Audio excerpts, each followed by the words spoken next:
Hi everyone, my name is Myra Quiroz and I'm a teacher. I used to teach with Miss Heredia in East Chicago, Indiana. Now I am a teacher in Illinois and I work with English language learners. I was in a mariachi band for many years, and I started that when I was about 14 years old.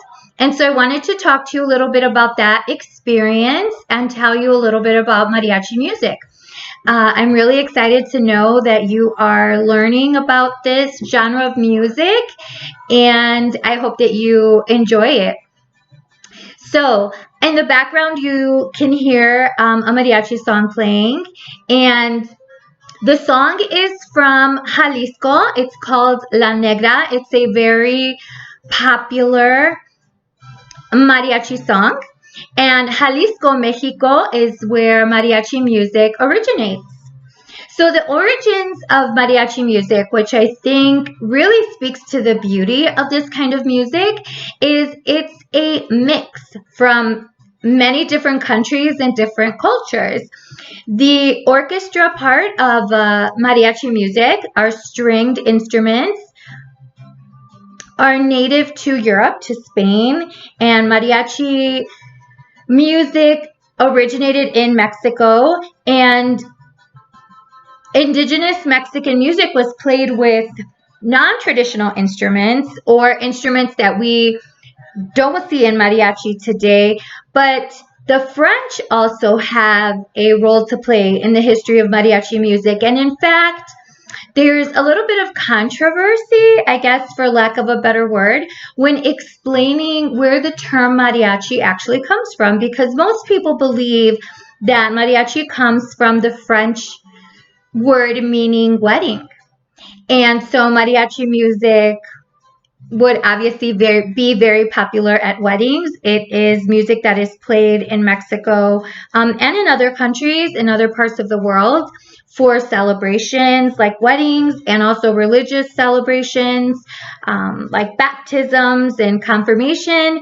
The religion which is most popular in Mexico is Catholicism, and so that's why I mentioned those Catholic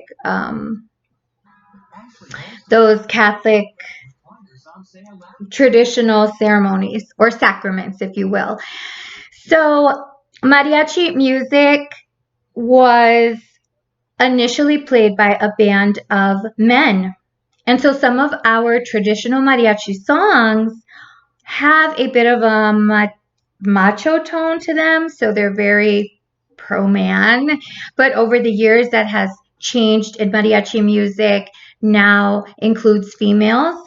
And my most favorite and most popular mariachi bands have a mix of men and women, but there are also all female mariachi bands, which is really cool, I think. What I want to talk to you about is the uniform that mariachi musicians use. Most mariachi musicians, performers, lovers of the music feel that the traditional charro suit should not be altered and that it should stay traditional.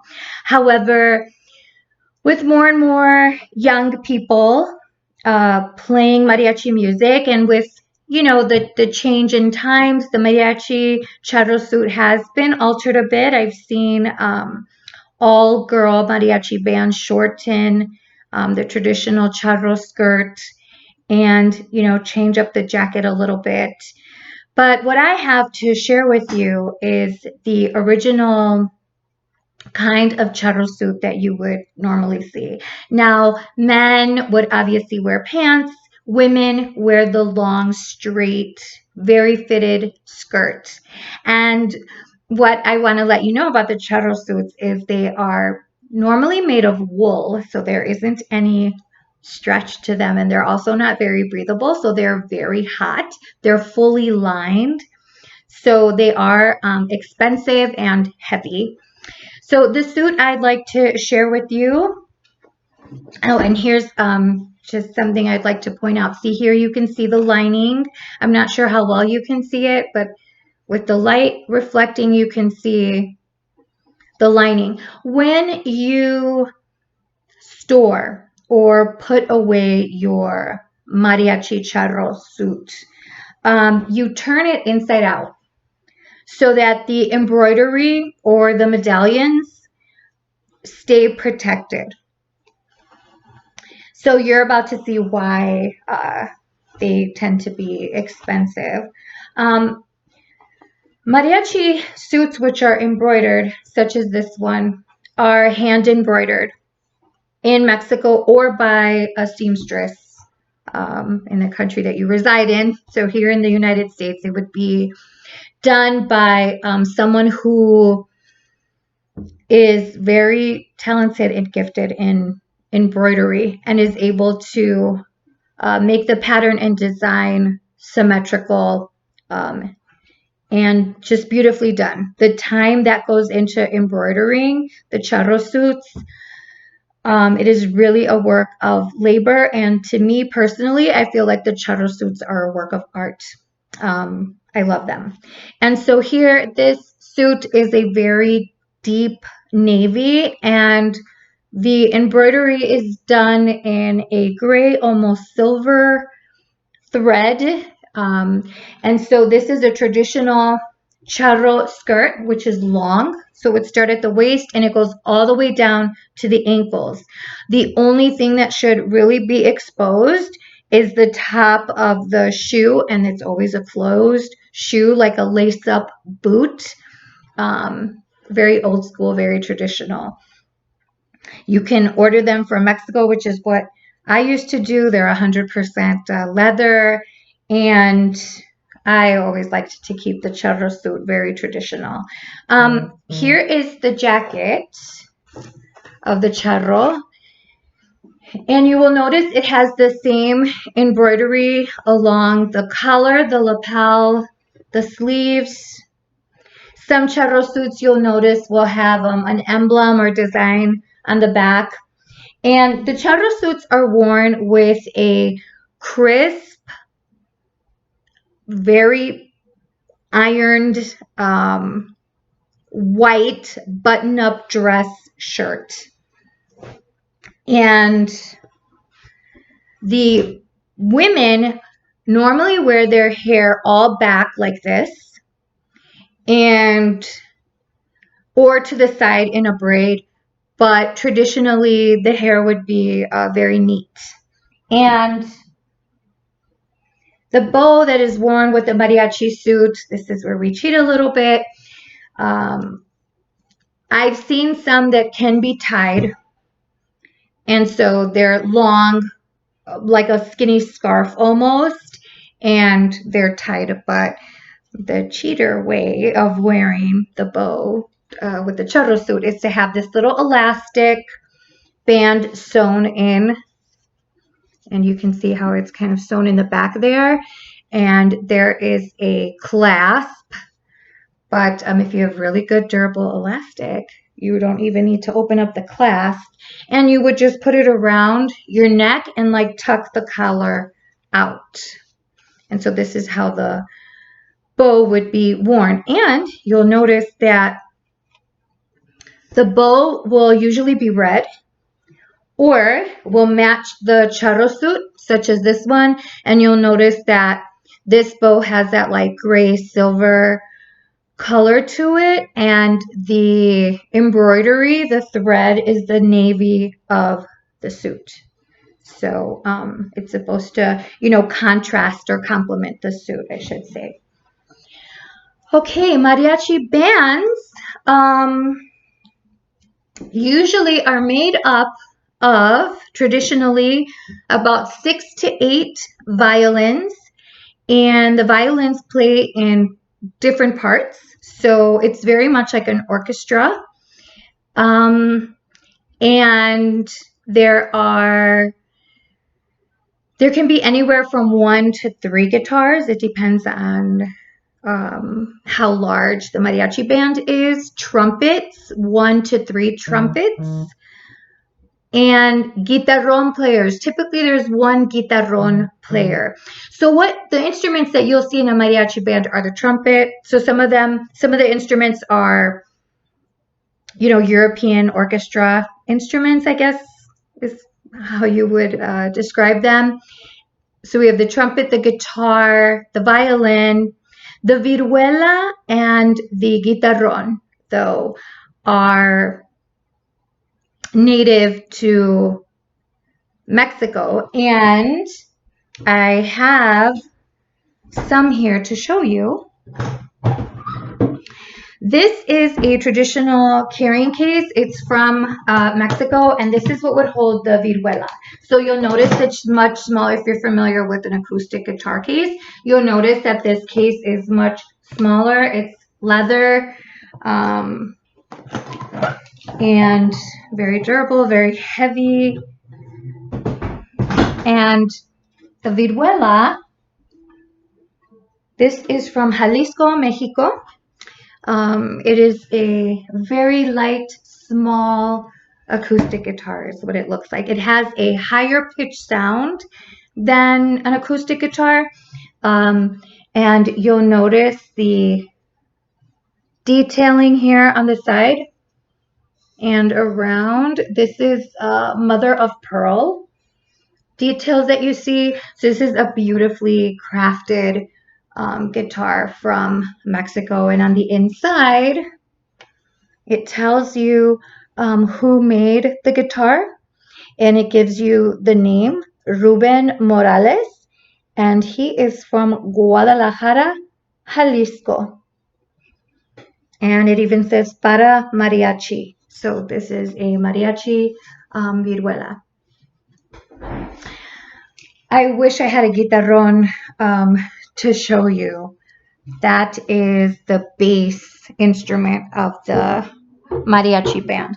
And then we have our guitar, and this is Martin and Company, United States, made in the USA, acoustic guitar, much bigger and heavier, obviously, than the viruela.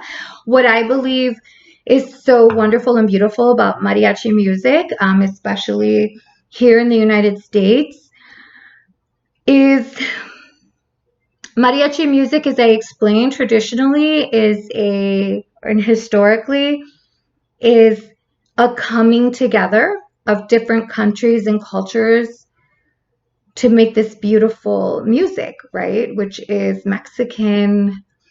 And the lyrics in mariachi music have a lot to do with love and life, and there are songs that are very patriotic. There are songs that are about revolution heroes from the Mexican Revolution when they won independence from Spain. And so there's a lot of history. One of our most famous composers would be Jose Alfredo Jimenez. If you get a chance to YouTube some of his music, you could learn a lot, really. Not only about mariachi music, but just the history of Mexico. But in keeping with that tradition, as I was saying, mariachis that play in the United States are also going to bring an American layer to the music, which I think is wonderful. And so I mention that because this guitar, for example, is made by Martin and Company, which is a U.S. American manufacturer of guitars. And so here's an American guitar used to play mariachi music. The other thing that I've come across recently is mariachi songs that have taken on English language lyrics. And I think that's great. I think it's fabulous. And as I mentioned before, I'm really excited that you are on a journey to learn about mariachi music. When you hear mariachi music on the radio or online, it is not the same as when you hear a professional mariachi band live in concert on a stage with microphones, the way it's intended to be heard, or the best way to hear it. So one of our famous mariachis would be like Mariachi Cobre, Mariachi Vargas. And when you hear those mariachis live in concert, you can really appreciate the talent and the artistry that goes into the music. So mariachi music in Mexico is played at parties, they're played in plazas. Many mariachi musicians know hundreds of songs because when a mariachi performs publicly in that way, and even here in the United States, you'll see them in like restaurants, but typically you'll have like a 4 or 3 group, which is fine and wonderful because we love our trios, you know, our 3 musicians that keep it very, you know, acoustic, and that's a wonderful, beautiful thing. But, you know, it's not the same as like the 12-member mariachi band with mics, you know. But anyway, so they know hundreds of songs because people will request songs from them and they'd have to be able to play them. Traditionally, mariachi musicians have learned music by ear, and so they are able to play at different tonos, as we call them, or different keys, so that they can accommodate the vocalist.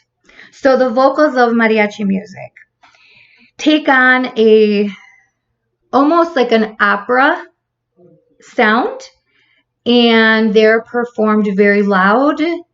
So the vocals have to be loud and strong, and they're normally very passionately, almost in an exaggerated way, performed. And so that's the other part of mariachi music. The theatrical part of it is really brought to the audience by the vocalist. And I hope that we get to talk again. I would love to answer any questions that you might have, and I would love to hear about your experience in learning about mariachi and in your experience in seeing a band live, a mariachi band live. I think that'd be wonderful. I hope that we get the opportunity to Skype, and if you're watching this video, it's because we didn't have the opportunity to Skype this time, but there will always be a next time. Miss Heredia and I have been friends for a long time, and we always keep in touch. And so I'm very happy that she asked me to speak to you today. I hope you found it useful and informative. Best of luck to you. Thank you.